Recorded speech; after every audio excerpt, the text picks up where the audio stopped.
And we are live. Greetings, beautiful people. Our friends here on Substack, Brooke Baldwin here with my new friend, Liz Minnella, who, Liz, I just have to jump in and say, you are one of my most favorite, just delightful new discoveries on the internet in this last insane stretch of life and America. And I just want to thank you for your service. Oh my gosh, thank you. That means so much. Well, I'm such a longtime fan, so Oh, that lights me up. And I hope that my content is giving people hope because I feel a lot of it right now. yes. Okay. Let's start there. And I have a bunch of because I'm, a nerd and made like lots of questions because that's what we do as journalists and interviewers. You talk about being at this intersection of politics and social media culture, talking about social change, because that's ultimately what I want to get to, like change in the right direction and also making sure we're speaking to as best as we can all of America.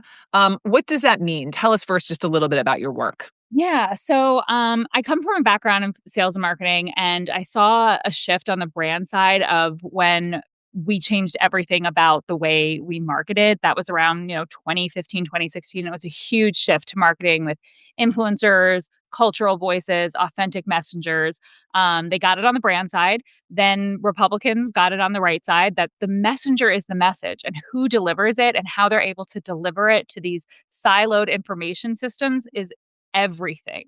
And Democrats kind of refuse to get the memo. So I've made it my life's work to send them the memo every single day in Yeah. all different ways.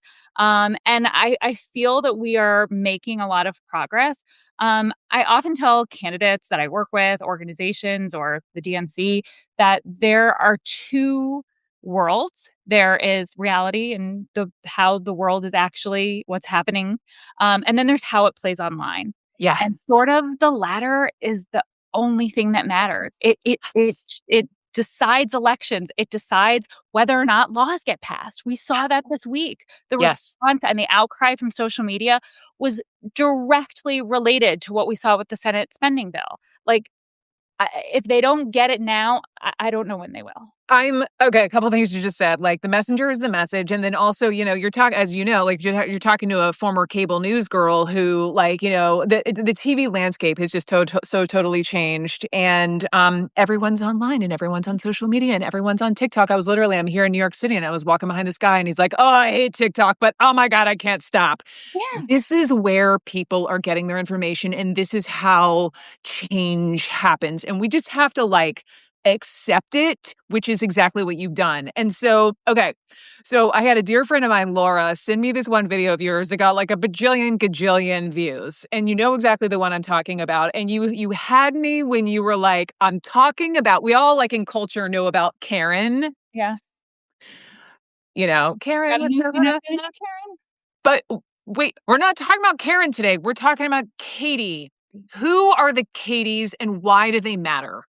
Okay, so I coined the term Katie actually right after the Charlie Kirk shooting, and I used it to describe the white, millennial, economically secure, politically confused woman. Mm-mm. She's sort of fresh off her 2024 trip down the wellness rabbit hole that led her to voting for Donald Trump. That swung the election. Everyone who was online told anyone who would listen in the early fall of 2024 that all the Maha mommies were defecting and they were going to vote for a Republican. And everyone in the Democratic establishment went, no, no, no, no, no, we have Roe. They're voting for us. Like, hello, they overturned Roe. And we were like, no, they don't. They're like, don't they care about their daughters? And we're like, yeah, they're trying to protect their daughters from Red Dye 40 in Doritos. They have sold them this bill of goods and they have bought it. And now that this administration has been in power and America has not been made healthy again, in fact, women are afraid to send their children to school because they're afraid that they're going to run into a brigade of ICE. Right. No one, the mask is slipping and the cracks are starting to show. And we saw those women get very upset over the death of Charlie Kirk because Yes. he engineered that algorithm that brought them down that rabbit hole. And so he put himself as this like sainted figure at the center of that. So But it just also just goes to show how, like, ephemeral and Yes. easily swayed Yes. someone who gets the majority of their information from social media is, um, Yes. and so we're starting to see the tide turning because the actions by ICE last weekend and during the murder of Renee Good, um, just the majority of Americans do not want that. They do not want that from their federal government.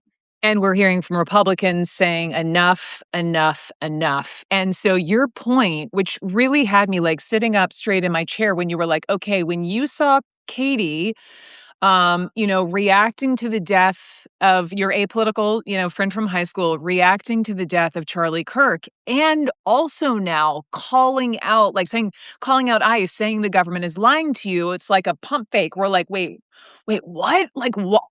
They're saying both, and so what I'm one and they're the ones who are bringing about the change, and we're gonna get to the Columbia Harvard study in a second, but, like, from Wired magazine, but who are they listening to, and what is it that is making them then if they're not normally posting about this stuff, what is the catalyst for them to post? So they are following a lot of non-political creators. So they are following lifestyle creators. They're following interior design accounts, fashion influencers, bread baking influencers, and these are people who do not talk about politics. They focus on kind of their niche area and bringing their audience that type of content. But when those lifestyle influencers start sharing their values, they certainly did or around the Charlie Kirk shooting. I would say the more right-leaning ones posted about Kirk, and now the more left-leaning ones posted about ICE. Lifestyle influencers shape our permission structures because we have these parasocial relationships with them. We watch them all the time. It's the same with Joe Rogan. There's a statistic that there is a large portion of Joe Rogan's audience that spend more time with him every day than their own family members. So they're like internal monologue and the conversations that they're having in their head, it's Joe Rogan's ideas and value system that's echoing in their head more than the people who they share a home with. And I think the same could be said for how much time we spend with these influencers. When it comes to millennial women, this is who they're spending their time with. This is who they're scrolling in the pickup line between bedtime and bath time. This is what fills the airwaves in their head. Yeah, And they form these relationships with a tremendous amount of trust, a tremendous amount of they really revere them. I mean, yeah. they think, wow, this person is incredibly successful because Give me an example, like, who are these people that like, these so non-political mega yeah. influencers? So two of the ones that I think I'll give you an example of one that was a big surprise that posted, which is Rachel Parcell. She is kind of like an OG fashion influencer. She probably started her blog, I would venture to say, in like 2008, maybe. So these are people who have spent probably more time with this woman than maybe it's lasted longer than maybe some of their friendships when they've moved away Right. or left college or something. So Yeah, they really feel like they've grown up with her. She lives in Utah. She's LDS. And I would say, on a whole, if I were to categorize the tilt of her content, it's pretty Republican coded, yeah. as far as being very religious, and just very traditional values. She posted not just like, "Oh, this is very sad that this person was killed." She posted, "The government is Is lying lying to to you." you. Like, we Right. can see it with our own eyes. And so to have someone who never talks about something political post that the federal government is lying to the American people, that woke people up. Or when they saw Christine go on TV and say that he was approaching officers brandishing a weapon and that he is a domestic terrorist, and then they watched the video and they went, "What?" Yeah. They maybe because of their social structures or whatever, maybe they didn't talk to a friend or a family member or their husband and say, "This feels off." But then Mm. when they saw Rachel Parcell post, "No, this feels off," it feels Wow. like your friend is calling you up and being like, "Did you see that? Like, I'm not a Democrat, but that was effing weird." And it just gives them this ability and this space and this permission structure to say, okay, I know how I feel about this now. My gut feeling came up, and one other person who I trust, who I've known Yeah, since 2008, yeah. they feel the same way. Yeah, I'm gonna post too. I'm gonna I'm gonna make my voice heard. Okay, this is so fascinating, and I have let me put a pin in what you just said. I wanna jog back for a second. You used a phrase, "permission structure." Like, as though, or do you mean like these people, these larger than life, our parasocial bestie fashion designer online give us permission to feel, to opine in a certain way on social? Is that what you mean by permission structure? Exactly. I kind of look at when something happens, I feel when I think about how I come to a conclusion of how I feel about it, which is often because even as a Democrat, you can feel like you don't know which way's up and which way's down Yeah. sometimes. Yep. I talk to like the people in my life that I trust the most. I talk to my mom and my sister and my husband and my best friend, and then Yep. my really politically involved group chat.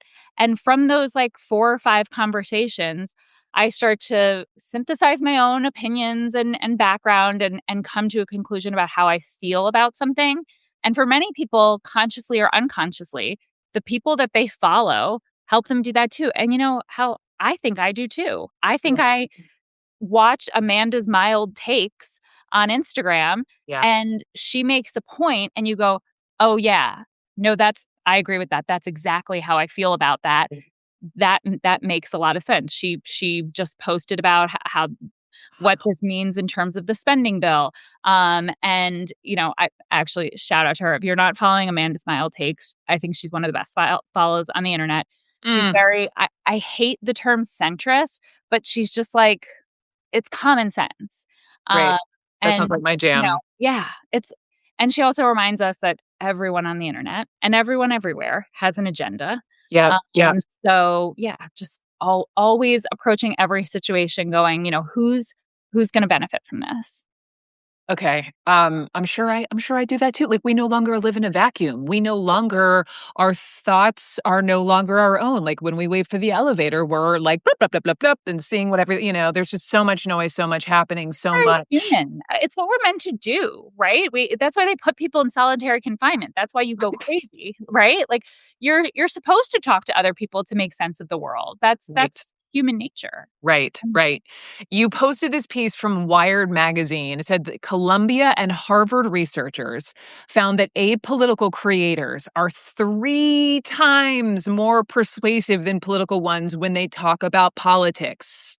Yes. Tell me more about that.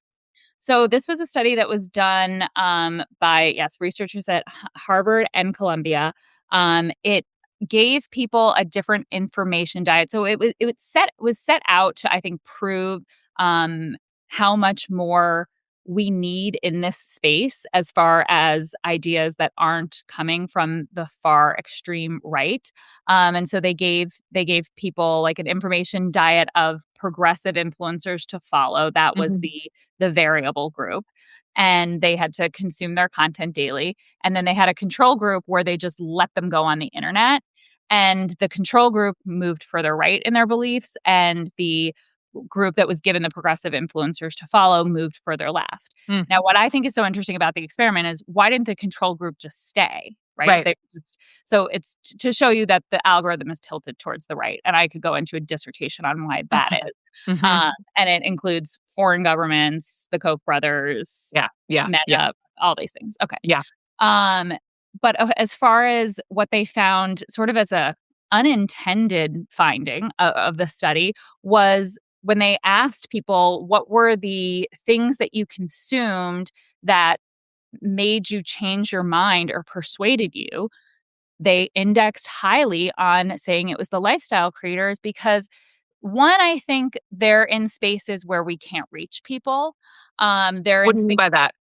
So I think if you are why the reason I find lifestyle influencers to be such an important part of our ecosystem, of equal importance as political creators, because as I just posted a video where Brian Derrick said, "But who's influencing the lifestyle influencers?" Yes, I saw that. And we broke Yes. that down. So we need the political creators because guess what? The bread baking mom influencer, she's not going to watch MSNBC. Yeah. She needs a political creator to help influence and inform her to go It's post all still trickling down. It's still trickling down. Yes, Okay. exactly.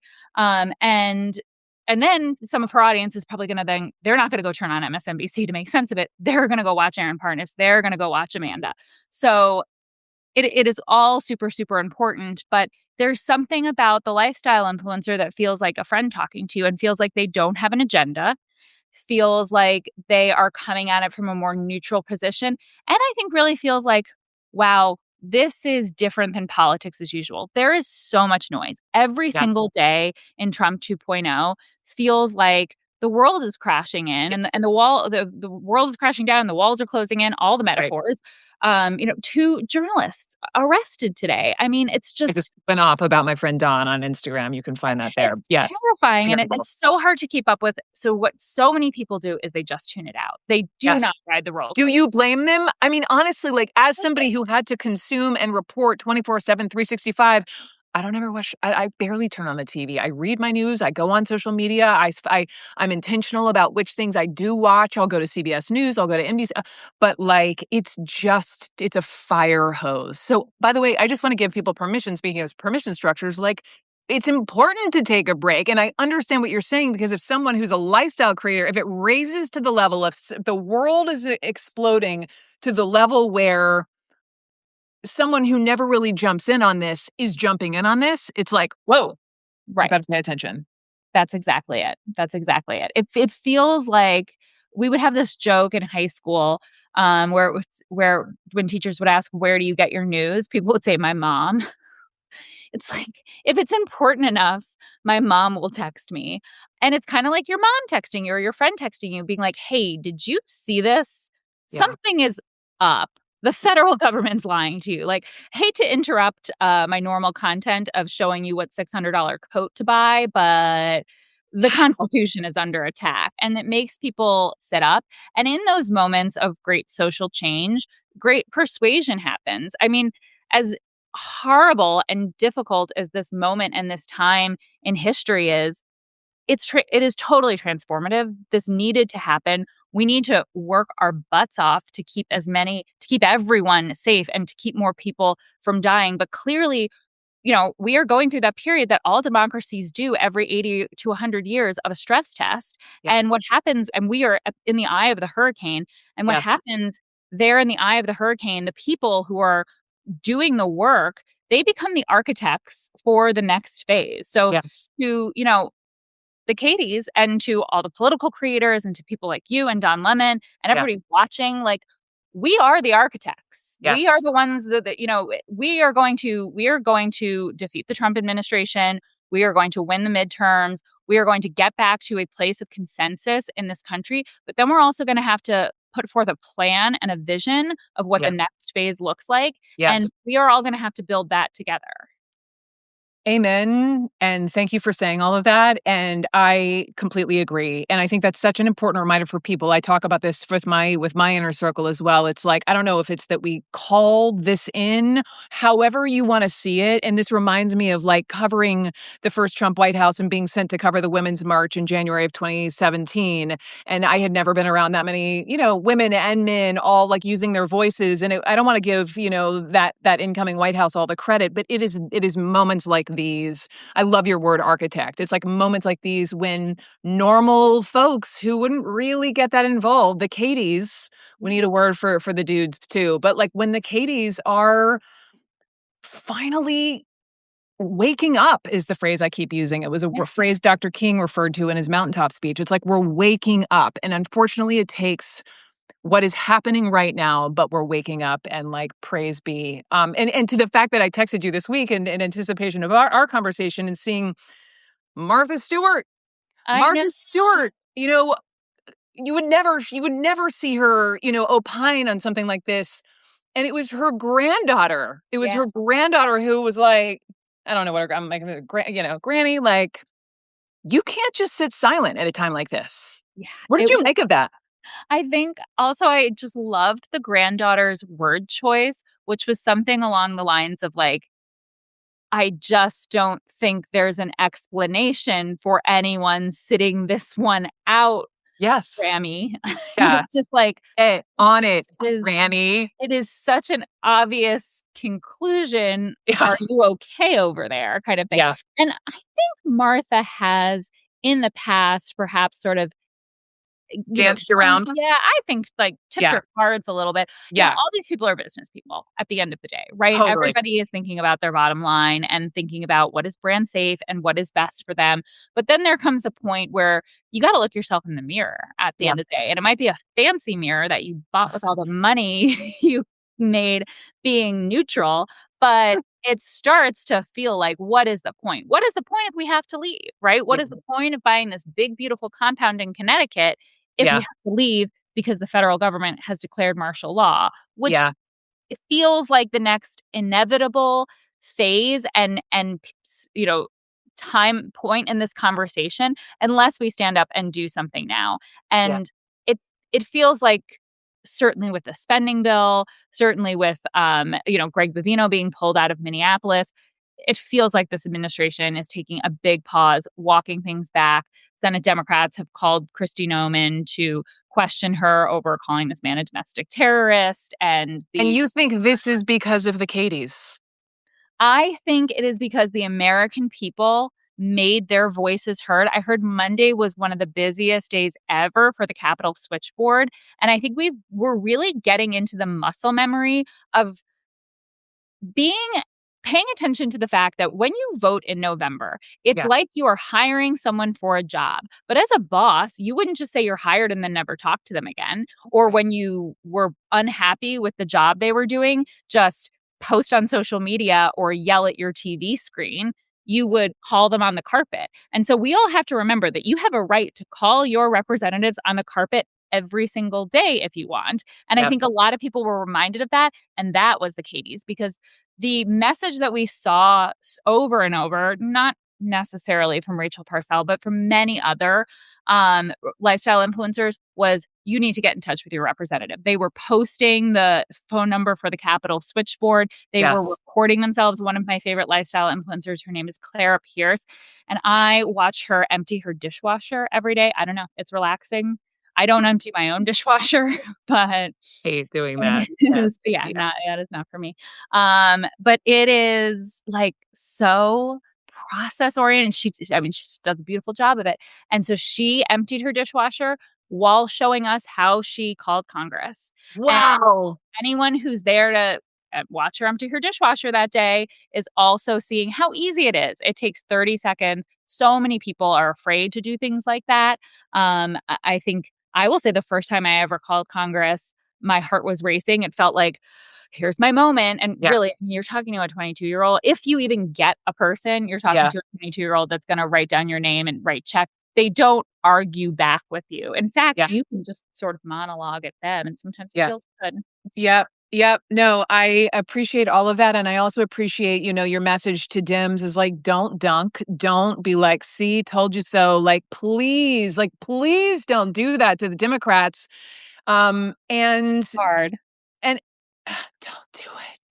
And embolden your friends. I'm from the South, got a lot of folks, on the right side of on the right side politically, on the conservative side of things, who, it's like giving you talk about permission. It's like giving people permission to just like change their mind. I'm seeing a lot of that too.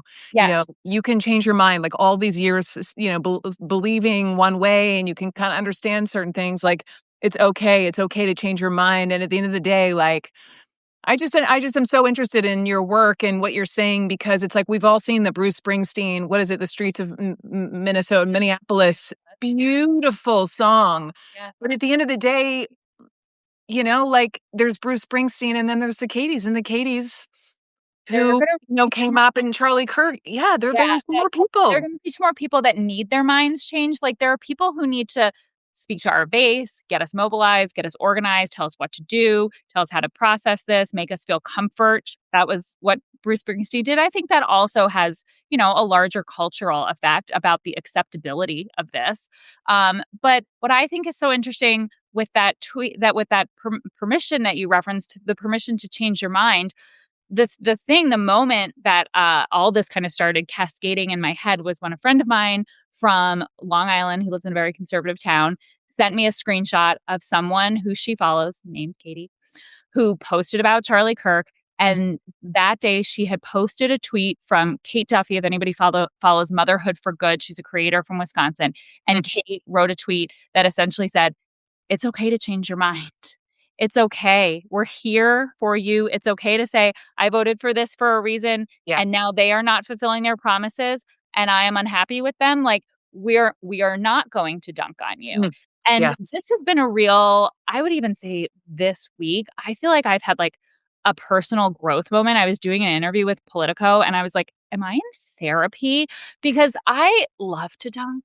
I do. I love to like snark on the internet. It's like kind of my humor. Yeah. It felt for the last 10 years, everything with Trump and this administration has made us scared and angry. And when we're scared and angry, we lash out. And I've lashed out at people on the internet, either in a DM, in a comment section, making entire videos and making other people feel riled up to think that way as well. Mm, With my own friends and family. I mm, had family members that voted for Trump in 2016 that I completely cut off. I was like, mm, you're racist, you're misogynistic, mm.